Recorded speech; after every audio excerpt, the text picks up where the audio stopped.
what the technical issue was, but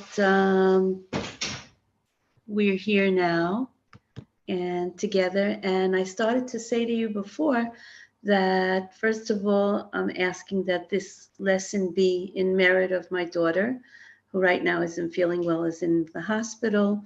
Her name is Chana Elka Bat Etti Zelma. And this month in itself is something of a very special month, not only because of the simcha, but the way it is attained. And the way it is attained, where it says, v'nafochu, right? That our enemies will not be able to have control over us, but we will have the upper hand. And our enemies are not only external enemies, sometimes they're from within us, the animal soul versus the godly soul and whatever. And last week we started chapter 1. I'm just reiterating that this will be a shortened class because there is an evening this evening of Rabbi Nadav Cohen and his wife, and there's a special party for women going on right now. Aside from that, I'm also babysitting for children of my daughter. So we'll be talking a little bit today, reviewing what we did last week in a few words, and continuing on with chapter 1. So I just wanted to, as an introduction, I want to read out a Yom Yom. We spoke last week about the fact that the Yom Yom is a daily message to all of us that brings us strength, that inspires us. And that's why we learn it, whether it's before Tanya or after Chumash Tilim and Tanya Chitat, as I'm sure you all know. But I would like to read out the one from today, from Thursday. So, 1 second. 1 minute. Okay. There are two, one for Adar Aleph and one for Adar Bet. So the first one says like this: when a person walks down the street and thinks Mishnayos, when you have it in your head that as you're walking down the street, you're not just thinking idle thoughts, but you're repeating Mishnayos, for example, sayings from our Mishnayot, and you repeat Tanya, when you say Tanya, lines of Tanya that you've learned, whatever that amount is. Yoshvim b'chanut im chumash, and we sit in a shop. If we're salespeople and we're sitting in the shop, whatever, and we have a free moment, or whether it's at work and we have a free moment, when we sit with the chumash, a tehillim, or a psalms, Hare ata ze yakar yoter, it is more precious than the time that the street was lightened by Or HaTorah. You should not. This is just we're reading out now. One should not go on the street with an empty heart without saying something that has words of Torah. And with these words of Torah, we should go on the street. We should walk on the street so that the street itself should be lightened up. Once there was more externally, maybe people who learned Torah all the time or whatever. And now we have this opportunity. We have this great opportunity to learn something of Torah, to learn something of Tanya, the inner dimension of Torah, and to spread forth those well springs. And it starts with just even knowing a few lines. And as we walk down the street, instead of seeing all kinds of stuff that maybe isn't so appropriate, we get to say words of Torah and light up the street like that. And another saying from Adar Sheni, on this particular day, Tet Adar, Godel Hatshuka Lehit Kashrut, the desire to be connected to a leader, to be connected to spirituality. Yachol lazbia, it can only be satisfied kasher yilmod ma'amarei hachasidut she'omer harav v'kotev. It can only be satisfied when we learn the sayings and the discourses and the teachings of these particular spiritual leaders, the Rebbeim. Ki beriyat panim bilvad. Let's say a person saw here, I just see someone who just came on to the Zoom and they have a picture of the Rebbe, right? So the Rebbe here is saying that it's not enough to just say, to just look at the face of a tzaddik. We also have to learn their discourses and their learnings. And this gives us a tremendous amount of inspiration, in my opinion, to the words of Tanya that we started learning last week. So I'd like to start for the beginning where we left off, and just to say a few lines. Etti, Yes. you teach by chapters or by subjects? Because I didn't attend the last We meeting. started okay, thank you, Rivital, for asking. We started with the introduction a little bit last week about why the book of Tanya was written, what the Alter Rebbe had in mind, and you can see it on the you know, you can see the opening page. Not only the opening page, but everything that leads up to chapter 1. And I said that at some point in the future, I will go back to actually word by word of the introduction. But for right now, I just gave that. And I think that the people that are in the Zoom right now are new, if I'm not mistaken. And maybe I am, and you can correct me, those of you that are here. But I would like to repeat the lines that we already learned, because it leads up to what we're doing today, if that's okay with you. So Perek Aleph. What? I'm saying that's okay, and I also saying that I study Tanya for a long time now, but I wanted to listen to it from you in English. Okay. So even though English is my mother tongue, it's harder for me nowadays in English. It's very interesting, because for me it's new teaching it in English. I'm used to teaching it in Hebrew, actually, not necessarily only Tanya, other things. But in any event, I just want to repeat a few of the lines, and two in Yanim, since most of you have learned for a long time, but at least to get the gist of the very beginning. Because we have to know that the Tanya was written to give us answers to any questions that we would have. As we spoke about last week, what is very, very innovative about Tanya is that the Alter Rebbe says that you don't have to come to me to ask me these questions. Whatever I will write in this book, you will find. And as I spoke to the women here last week, I'll just repeat, because it's a very important concept, that at a certain point, our Lubavitcher Rebbe, Rabbi Menachem Mendel Schneerson, at some point started to receive only audiences, general audiences, and not private, like at the end of a holiday, on special dates, and people would stand and listen. And when some people tried to insist that they get a private audience, even after the years when the Rebbe was already receiving only general Yechiduyot audiences, the Rebbe always said, if you listen carefully to a general audience, to a general Yechidus, you will see that the answers for you are there in whatever I say, whatever words of Torah I speak. So basically, the Tanya is a guidebook for each and every one of us at different points, in different points of our life. If we learn and relearn and relearn, and as you said, someone here said, right, they've learned for many years. So we'll just go over one or two things, and then we'll continue on a little bit tonight with the Hemshech.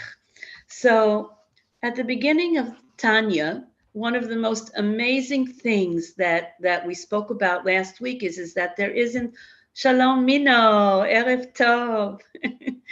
So one of the, Mino Chai. Shalom, Shalom, Mino Chai just started class recently in Persian and has an amazing amount of followers all over the world. Thank you. Thank So, you. Have a yeah. good time. Thank you. So Tanya, we see that the first basic process, the first basic rule that the Alter Rebbe stands by continuously is that he brings sources from the revealed part of Torah, from the hidden part of the Torah, Zohar and Kabbalah. And this is where he bases a lot of the themes and a lot of the avodah that we're going to see. So, right away at the beginning of chapter 1, we spoke last week that Tanya is also, if you turn the letters around, Eitan Shebanefesh, the strength and the core of the soul. And Tanya also means in Aramaic, we learned in the Braita. For example, there were certain chapters that were added to the oral Torah, and they are called Braitot. They're not the Mishnah itself, but like a commentary where sages sat and they had discourses about what was going on. And it's an amazing thing. So the Tanya, the Alter Rebbe, right away starts out with a word and says, we were learning in the Braita.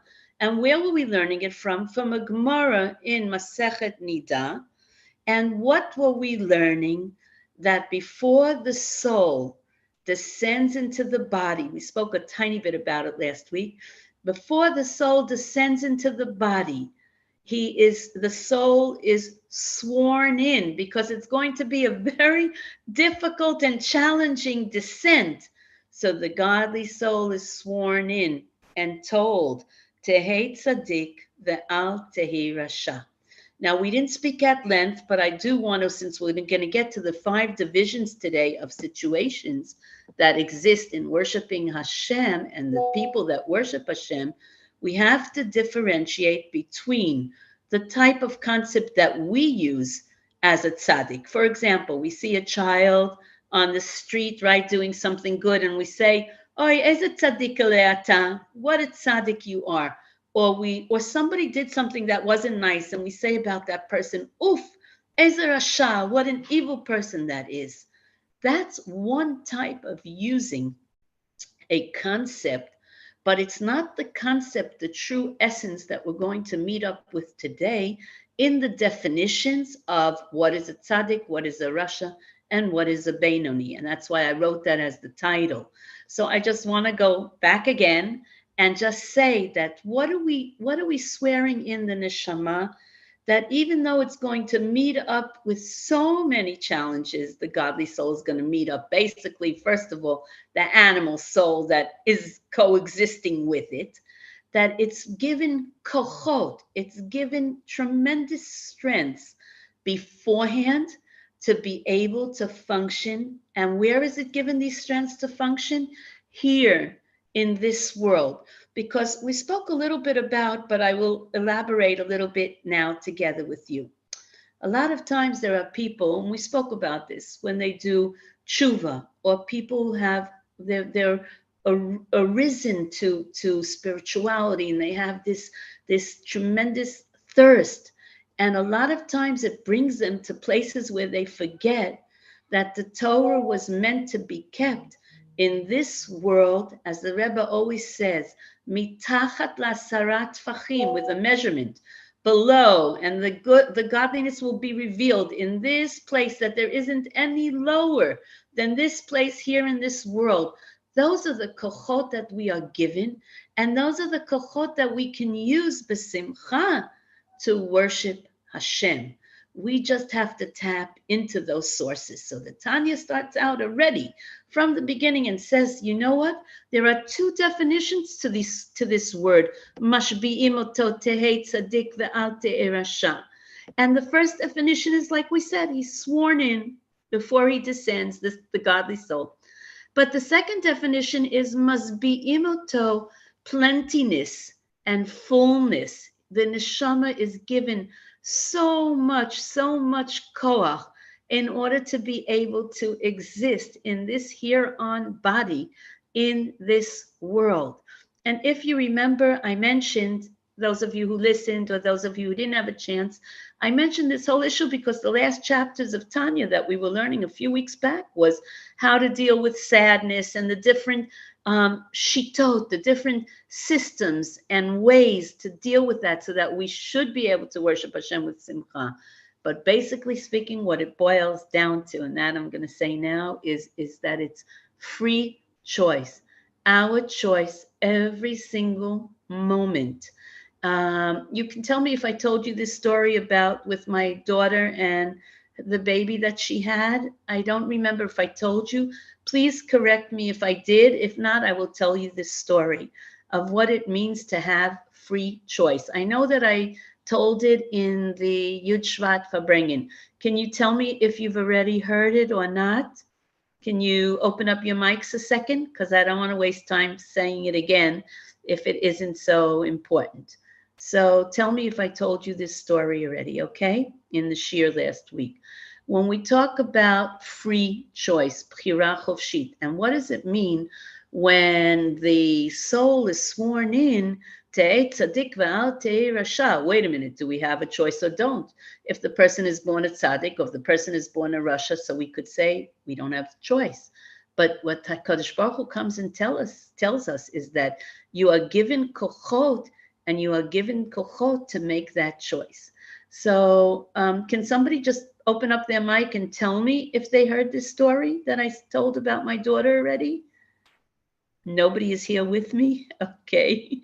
Okay. So my daughter didn't have children for many years. And after her father passed away, she became expecting, and it was a very, very great miracle. And when she had the baby, it was a boy born on Shabbos. And we right away saw that the bris is going to be on Shabbos, and then 1,000,001 people want to come and sleep over the Shabbos, and the Shalom Zachar is going to be so huge and whatever. And for me, it was a very big nisayon because I started to see how much this whole simcha is going to cost and whatever. I'll jump to the future of the story. And, you know, I really, every day, Sunday after she gave birth and Monday after she gave birth and Tuesday, I was really wary, how am I going to make this simcha? And then all of a sudden, Tuesday evening, it like hit me, as they say, that all the years that she didn't have children, she was married over 8 years before she had her first son. All the years she didn't have children, my husband of blessed memory and myself, we would go to the Rebbe and daven, and we would give tremendous amounts of tzedakah for different things, also medical issues and whatever. And all of a sudden I said to myself, all these years that you've had so much faith and belief to give tzedakah and to go daven at the tziyun and to be in 770, and now all of a sudden everything flies out the window. And I made a conscious decision that moment. And that's why I always retell this story, because it's an issue of deciding, of making that decision that yes, we do have that free choice in that instance. The circumstance or the challenge is given to us. That we don't have a say in a lot of times, but how we choose to react, how we choose to go forward, and we'll see this in a minute in the Tanya. This is Tanya, living Tanya. So that night, Tuesday night, I said to myself, listen, nefesh bahamit, listen, animal soul. You're right that it works out to too much money. I don't know how I'm going to do it. I don't know what I'm going to do for the Shalom Zachar and whatever. And it wasn't that the kids didn't help, whatever. There was a lot of help, but it was still a lot of money. And I said to the nefesh bahamit, the animal soul, wait a second. You have to sit tight now.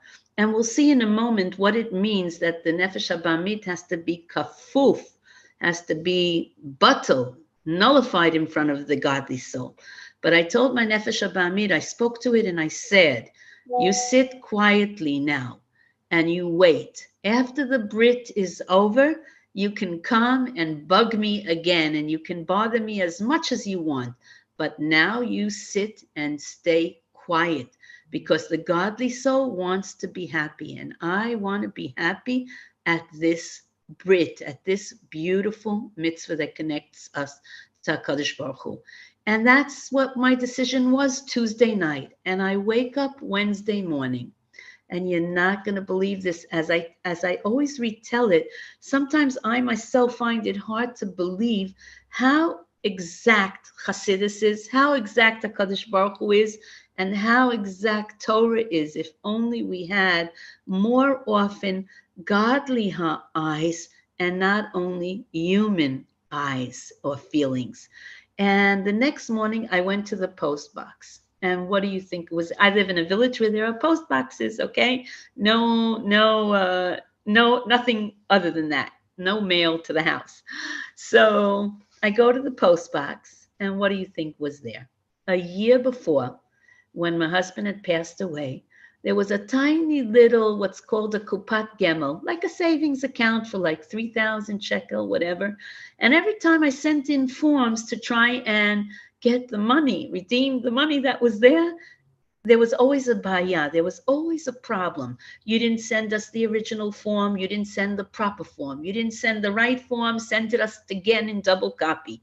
And they thought, they based the way they work by trying to get the client to just say to themselves, it's not worth it for the 3,000 shekel, forget it. They should just whatever, okay, without using more language. And I didn't give in, and I didn't give up, and I kept on sending them the forms again and again that they asked for. And finally, that Wednesday morning, after I had made this decision Tuesday night, there was a check in the mail together with the interest that it had collected over the time that it wasn't, redeemed. It came out to 5,000 shekel, which was exactly the sum of all the manot for the Brit itself, for the dishes itself. Now I'll come to the punchline of the story. I get to school after the Brit, as I tell in the story, and I teach teenagers in high school. And teenagers always have the best questions. That's why Rabbi Nadav always says, ask a question. Start the lesson with something that's going to stimulate your students, your audience, whoever are coming to your class, whatever it is, whoever it is. So I get to class and a kid raises her hand. I tell this story and I'm like super excited. And one of my teenagers raises her hand. She says, Hamora, teacher, it could have ended differently.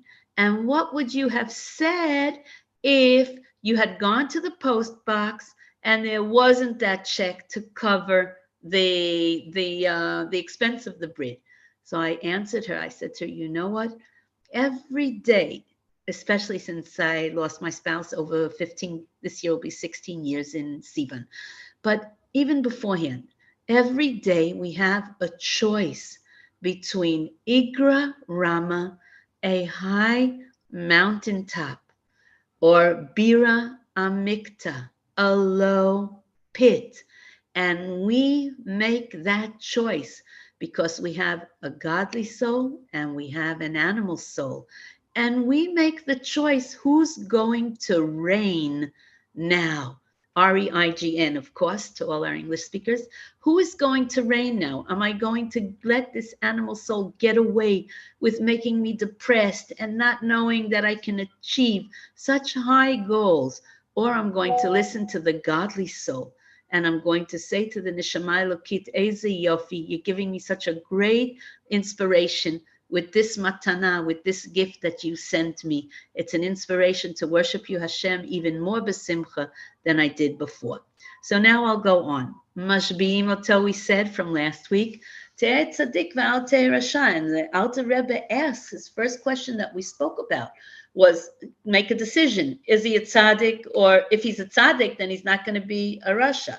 But what we will see in the future of this chapter is that tzadik, rasha, and benoni, people are used to using those terms, as I said to you before, very loosely. In other words, we describe a person by their external behavior, by their external actions. We describe them as either a tzaddik, a rasha, or sometimes mechza lemechza, half and half. But what we're going to learn now is that the Tanya, the Bala Tanya, I just want to read it out. I wrote it down before because it was so important, this issue. Why does the Alter Rebbe, we'll ask the question first, why does the Alter Rebbe wish to define the essence of tzadik, rasha, and benoni? Why is it so important? Why?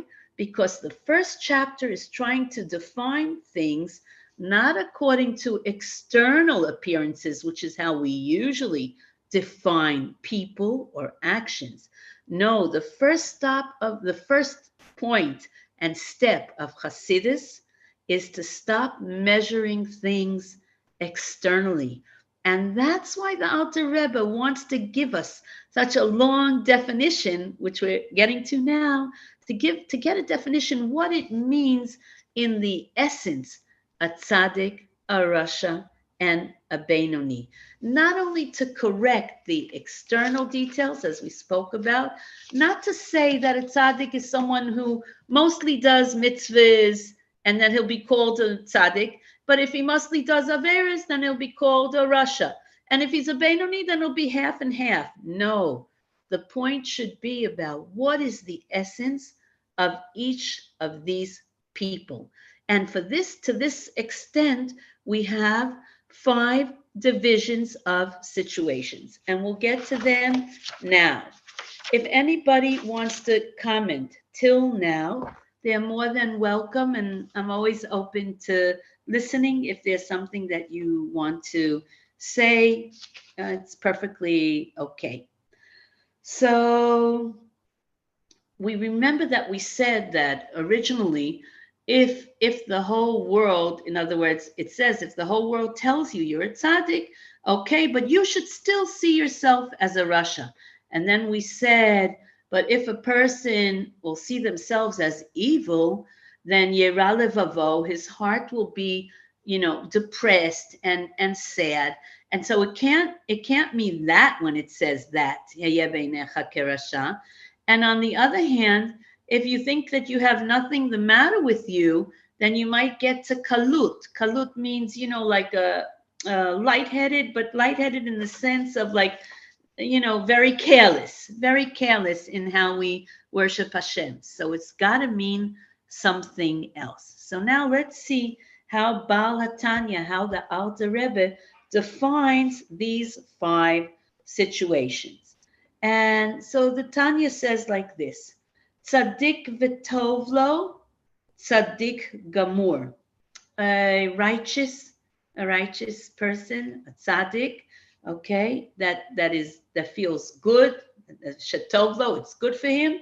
What does it mean? He's a total tzaddik. In a minute, we're going to see what this means, tzadik gamur. That's one division, and remember that we'll get back to it to understand what each situation means. So a tzaddik that's tovlo is a tzaddik gamur, a finished, how would you say in proper English, like a finished product, something that's complete, okay? And tzaddik veralo, a tzaddik that doesn't, see himself in a good light. Let's see what that means afterwards. Tzaddik she'eino gamur, someone who's not complete.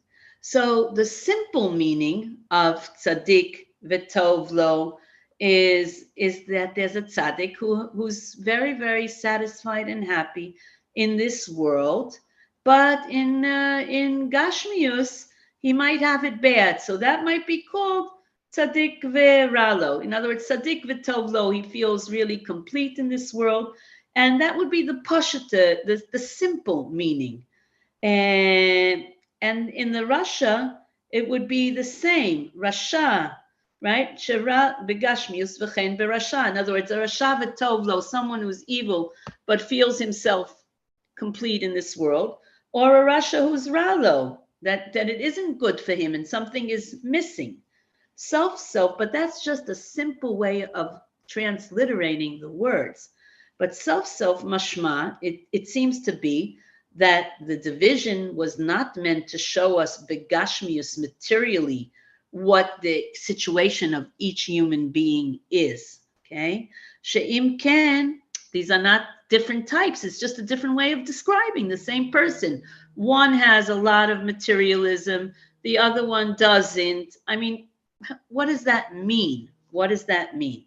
So the Gemara explains, tzadik v'tovlo, tzadik gamur, tzadik v'ralo, tzadik she'eno gamur. What is the division? The division is an essential division. And what does that division mean? There's a tzaddik that he's totally a tzaddik. And that's why things are good for him. He's fulfilling his essence. But the tzaddik that is not totally tzaddik, eino gamur ralo. Now, the external hesber, the external explanation for this would be that he acts and he behaves 100% like a tzaddik. He naheg b'100%, okay? And that's why it's good for him in this world. And even beyond that is his sachar, his reward that he will get from the world to come. But what is a tzaddik sheralo? What would we think a righteous person who it isn't total for him? What would that mean? We would think externally that means he has a few averas. But in order to correct this this bit of evil that exists in this world, so that's why it's called tzaddik sheralo. There's still something there. But the Raya Me'emna, okay, from the Zohar brings in Moshe Rabbeinu's name. We should note that for those of us who aren't so knowledgeable in those terms, I'm just repeating. Raya Me'emna comes from the Aramaic citation that Moshe Rabbeinu was a faithful shepherd. Ro'eh Ne'eman, Raya Me'emna.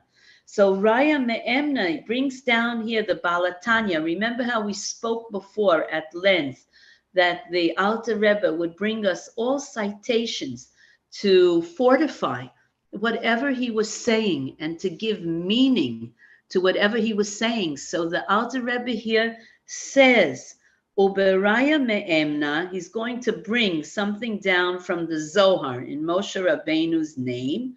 And this will show us that the commentary of what it means, tzaddik v'tovlo and tzaddik v'ralo, are much deeper and much more meaningful as far as the situation in Avodas Hashem that it describes in the worshiping of Hashem.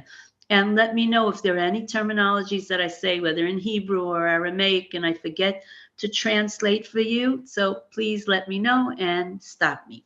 So Baraya Me'emna in Parshas Mishpatim, Piresh Tzadik Veralo, excuse me. Upershu Bagmara, Tzadik Ve'tovlo, Tzadik Gamur. Okay, that we went through already. And we will see now.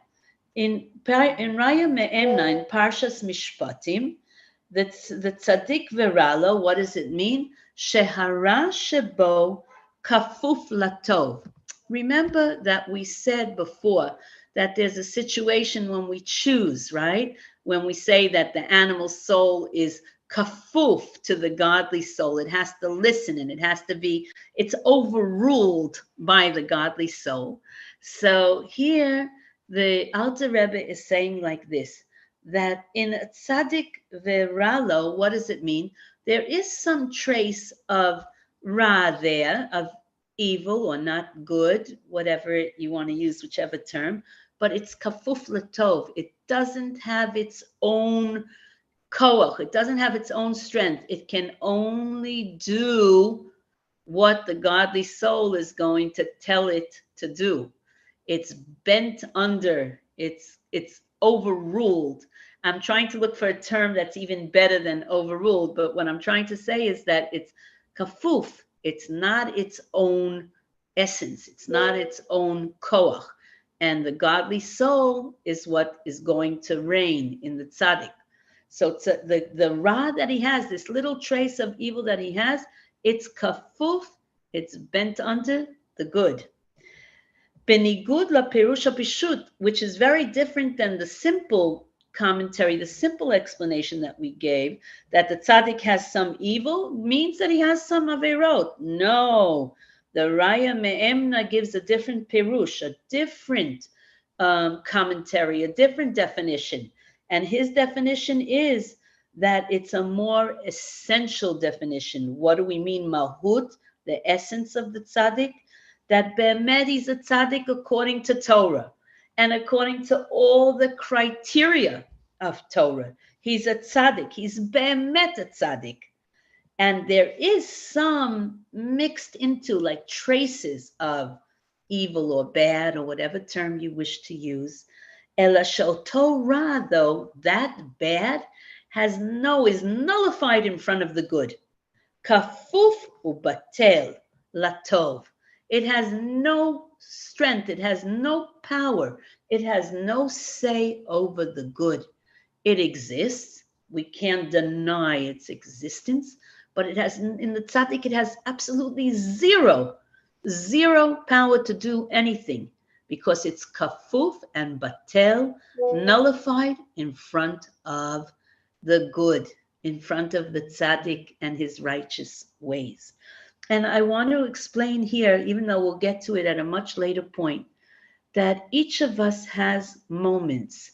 The Tanya explains this later on because some people can say, we'll see, maybe not today, but maybe in our next lesson, but we will see how people come and say, okay, so I'll never be a benoni. I'll never be a tzaddik. So what am I learning all this stuff for? Because everybody has the potential for a split second sometimes to be in this matzav, to be in this condition. True, you weren't born a tzaddik. True, you may not, in a split second again, you may not do something that characterizes a tzaddik, but for this one moment that the ra is bent under the good, and the good only has the power for that split second that you did a certain ma'aseh, a certain deed, excuse me, for the Hebrew sometimes, you elevated yourself up to a very high level. And that's why the Tanya goes into such depth to tell us what is the essential, the essence, because the essence of every single Jew is good. And even though we may not always realize it, do you know what? You know what? I want to give you even a small example. I told you my daughter right now is in the hospital. She should have a refuah shalema. And the doctor came in yesterday, a non-observant Jew, and he asked her, is it okay if you take your socks off? And the respect in lieu of everything that we hear and whatever's going on in Israel and the world, and Hashem Yazor, that there should always be unity and not dissension. But when someone says something like that, someone who may not have what we call background, as the Rebbe once told someone, you're starting a minyan for you Jews that don't have a background. Every Jew has a background. He's the son of Abraham, Isaac, and Jacob. And just by lieu of that, he has background. But what I want to say here is that every Jew has that spark that's going to be awakened. And the Tanya, knowing this, the Baal Tanya who knew this, wanted to be able to reach out to every single Yid, no matter where they are dispersed over this world. So I just want to continue now a little bit. So we said first there was the external meaning, we said, and that didn't make sense so much. And now there's the essential or existential meaning of what a tzaddik characterizes, what a tzaddik looks like as far as the way he worships Hashem. And here we learned that he may have traces of Ra, but it's all kafuf. It doesn't have any say. It doesn't have any meaning. It's just there, and it does only what the godly soul tells it to do in a tzaddik.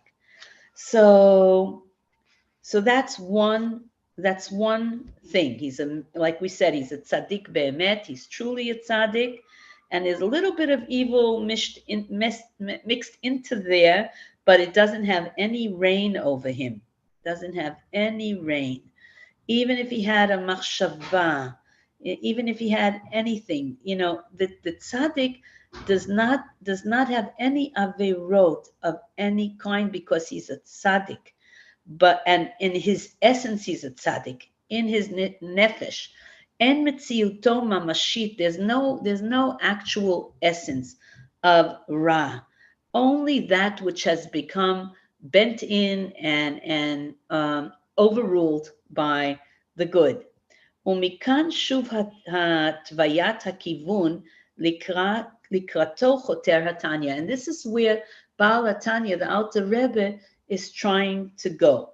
And now we have like this. Ubagmara, again a Gemara, which is another citation. As we said, we're going to meet up with many citations here. The Gemara at the end of chapter 9 in Brachos, okay, in Masechet Brachot, says like this: Tzadikim, the righteous, Yetzer Tov, the good side, okay, the good Yetzer Tov, the good side, the godly neshama, Shoftan, Chule, is the one that has the most power over them and judges. Rishaim, Yetzer Tov, Yetzer Ra, Shoftan, and Beinonim Zev v'zeh Shoftan. And these are again definitions that we take and we use, but not loosely, okay? What does it mean, an essential definition? Because the tzaddik has only one judge, and that's the Yetzer Tov, the good Yetzer, the good inclination, the godly soul. And only that Yetzer Tov tells him what to do. Nothing else intervenes. The rasha, on the other hand, says who talks to him? Only the Yetzer Hara. What to do, and tells him, in other words, don't do this, don't do that, and the good side, and do whatever, not good, hefech hatov, the opposite of good. But the benoni, it says, of the benoni, shomea et shtei hadeyot, hears both sides and both opinions. And Rabbeinu, the Alter Rebbe, in chapter 13 will tell us that it's not who rules here, mi hasholet, and it doesn't say that these two rule by the benoni, chas v'shalom, chas v'chalila, but it's talking about an essential part of evaluation. In other words, who is sending thoughts to the benoni, both the Yetzer Tov and the Yetzer Hara. Now, we will start, even though we're already almost 10 to 9, and I said the class would be less because there's a party going on, but I don't think I'm going to be able to come to the party in any event. So I'll just go on a few more minutes. At least we'll have a few more minutes of Tanya. What is a benoni? What is a benoni according to Tanya? Benoni in English means mediocre, and it's such a bad translation for what we're going to see here. And I don't know how to say it in one word except to describe what it means to be a benoni. And in order to describe that, we have to have a few things as background. So the Alter Rebbe goes on with a Gemara. Okay, I hope you all know. I'm sure you all know also the way the oral Torah was written, but I will just repeat that just time-wise, because Am Yisrael was so dispersed and everything was given down orally, Rabbi Yehuda HaNasi came about and said, because of the exiles and whatever, we have to write it down. And that's when he created what's called Shisha Sidrei Mishnah, the Mishnahs that we learn to this day. And the Gemaras are explanations and discourses that took place between the Amoraim. First, it was the Tanaim that are brought down in the Mishnah, that's their name. And then it was the Amoraim, the great sages of that Kufa, that, how do you say, like, not take and go, give and take. There were Talmudic discussions that went on the whole time. And this is something very, very important also when we think also about Hasidus, to know that everything is built on such a tremendous amount of wealth, of spiritual wealth and Talmud and learned wealth of people of Talmidei Chachamim, sages that sat day in, day out, just thinking about how to help Jews live a good life and a continuation of that. After the Zohar, Nari HaKadosh and everything, came the Baal Shem Tov and then the Magid and then the Alter Rebbe. And so when we learn Hasidus, mamash, when we learn Hasidut, it's mamash a direct lineage. It's a direct lineage to the inner strength and the inner dimension of Torah. But let's get back to the Benoni for a few minutes. So the Gemara continues, okay? And what does the Gemara say? Amar Rabba kegon ana benoni. Rabba, who was a tremendous tzadik, we'll see in a second, came and wanted to explain what does it mean when it's written benoni. And he said on himself, he spoke about himself as if he were a benoni. He said, I'm on the dargah, I'm on the level of benoni. And from this, we learn that a benoni is an essential dargah. It's an essential level. It's not just a description, as we said before, about something external.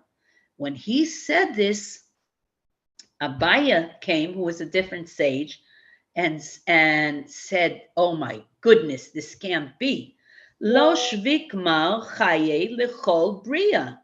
And what did Abaya respond to these things that when Rabba said, I am a benoni, he was very sharp in his reaction.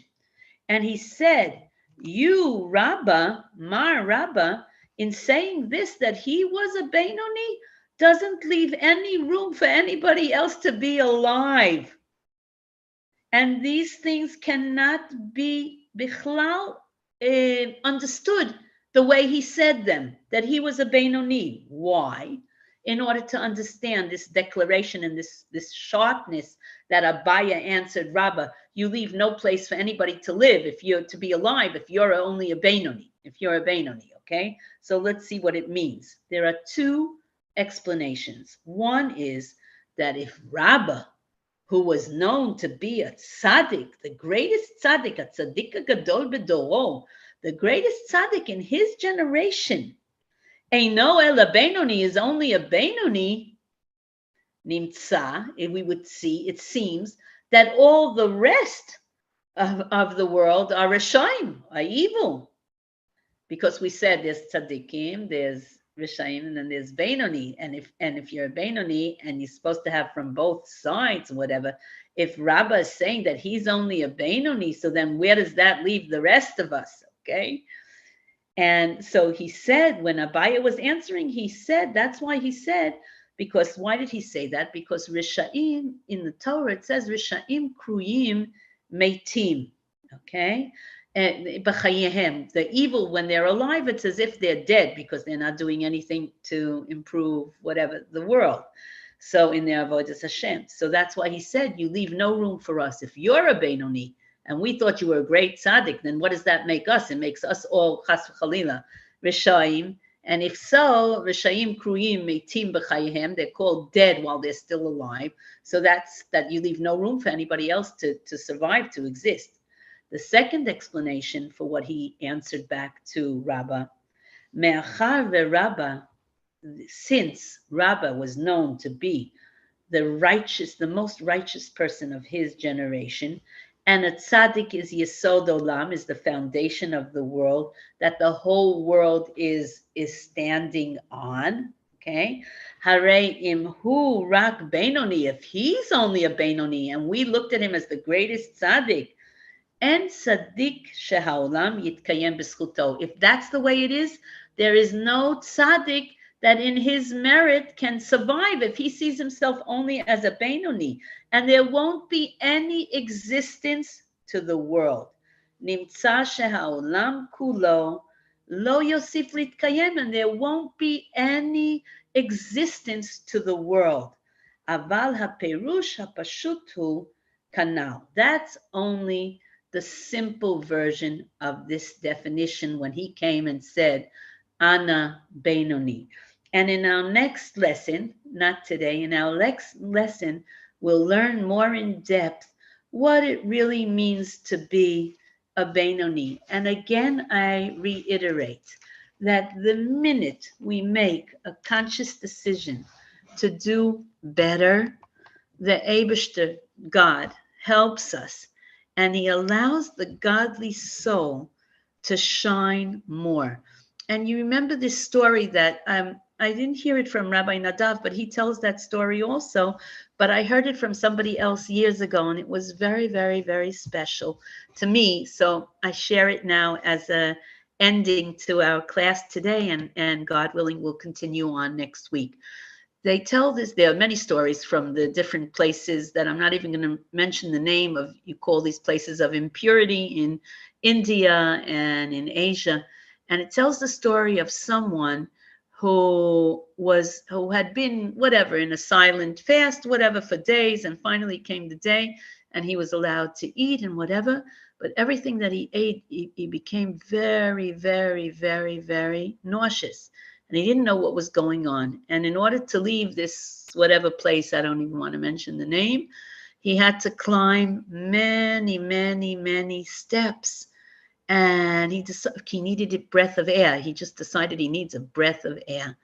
And he goes out and he meets this other Israeli. I forgot to say that he was Israeli. Unfortunately or fortunately, that's where a lot of people find their emunah bitachon, start their path back to Yiddishkeit. And he walked up all these stairs and he meets this man, this Israeli man walking on the street. And he says to him, "Where are you going?" And the man says to him, "Don't you know? It's Yom Kippur today. I'm going to the Chabad house to continue my prayers." And it was Yom Kippur. And when he became again connecting to Torah and mitzvahs, he realized that the reason he was so sick was because he was supposed to be fasting. And even though he didn't know it, his godly soul knew it. And that brings us back to the beginning of this chapter that we said that Hashem gives us, He fortifies us with this koach, that even though we may have layer and layer and layer of whatever, we won't use negative words, layer of things that are not clean and not good and whatever, and Hashem wakes up, lets us wake up that soul inside of us that can do good. And that's why, while it's important to define tzadik, benoni, and rasha, we should realize that within a split second of a conscious decision that from today I'm going to try and do better, I'm to try and learn more, try and put into practice more, we automatically elevate ourselves and we give koach to the neshama elokit, and we give koach to the yetzer hatov. So I want to wish you, first of all a beautiful, beautiful Shabbos. I'm sure you all remember that it's Zachor, and you'll all be there in shul, no matter what, and all of us, because it's not only important to learn, it's important to remember. Zachor et asher asalacha Amalek asher korcha baderech. That tries, the Rebbe explains, the Lubavitcher Rebbe explains so beautifully. What does it mean, asher korcha baderech? Korcha comes from the root word in Hebrew, kar, and kar means cold. The nefesh haba'amit, the animal soul, tries to cool off our heels, as they say in English, and tell us, you don't have to do things with a chayas, with a liveliness.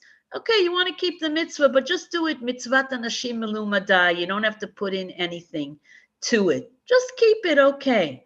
But Chassidus tells us what the Rebbe says, Zachor et asher asam acha Amalek, beware of that part of us that tries to cool us off like an iceberg and not give us chayis and koach in kiyum Torah and mitzvahs, and to tell him, Macho emchet zecher Amalek, I will erase you twice fold. You have no room in my heart.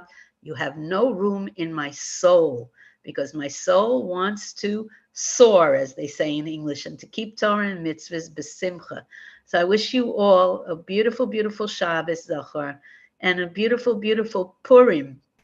V'nahafochu asher yishletu haYehudim hema besonehem.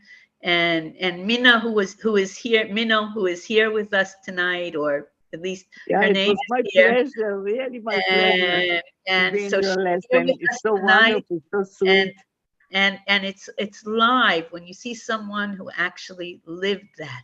And all of us at different times, sometimes it's a child that's sick, sometimes it's something that somebody did to us, an employer, a friend, or whatever. V'nafochu, our godly soul has the power. It has what's called the shlita. The shlita. The shlita means that I have the power not to listen to it. And it doesn't matter. So I fell yesterday on the same issue. Today I don't have to fall on it. If I'm giving a class, you know what the Rebbe said? As I was talking to you ladies, the phone was ringing a mile a minute. And I don't know yet. I haven't looked at my phone. I don't know yet who it was, but I'm sure I'll find out in 5 minutes or so who it was. And the Rebbe always said that when you're learning Torah, the phone doesn't ring. You're involved in something good, you're involved in something holy. If it's not an emergency, then just leave it on the side. It could be an emergency. I will find out in a few minutes. But in the meantime, we should all be well. We should all be gesund. And a million times, thank you for watching and thank you for being here in a Shir Tanya in English. And we should all go from strength